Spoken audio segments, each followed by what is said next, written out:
Wrong person. பேர்லயே தெரியுதுல்ல எவ்வளோ ராங்குன்னு. ஆக்சுவலி நம்ம லைஃப்ல ராங் பர்சன் இருந்தா அவங்க ராங்குன்னே தெரியாது. ஏன் தெரியுமா? நல்லா சிரிச்சு சிரிச்சு பேசுவாங்க. அண்ட் ரொம்ப ப்ரொடெக்ட் பண்ண பார்ப்பாங்க. ஏன்னே தெரியாது. நீங்க ரொம்ப அறிவாளியா இருப்பீங்க. நிறைய திறமை இருக்கும்.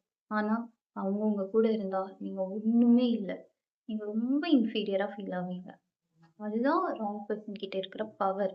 ஏன்னா மட்டம் தட்டிக்கிட்டே இருப்பாங்க. அது ஒரு நல்ல குவாலிட்டி அவங்க கிட்ட இருக்கும்.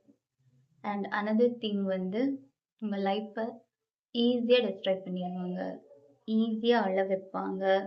அண்ட் நீங்க ஒரு ஆளே இல்ல அப்படிங்கிற அளவுக்கு உங்களுக்கு ஃபீல் பண்ண வச்சிருவாங்க.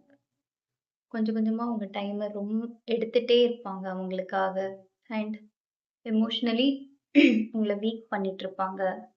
அவங்க கூட இருந்தாலே வந்து ரொம்ப எமோஷ்னலா வீக் ஆகுது, அழுதுட்டே இருக்கிறது, இந்த மாதிரி எல்லாம் இருந்துச்சுன்னா வைங்களேன், அவங்க நிஜமாவே ராங் பர்சன் தான்.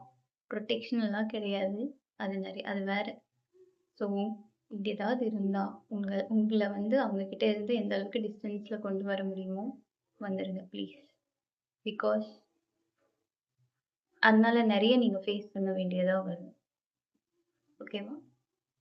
பை.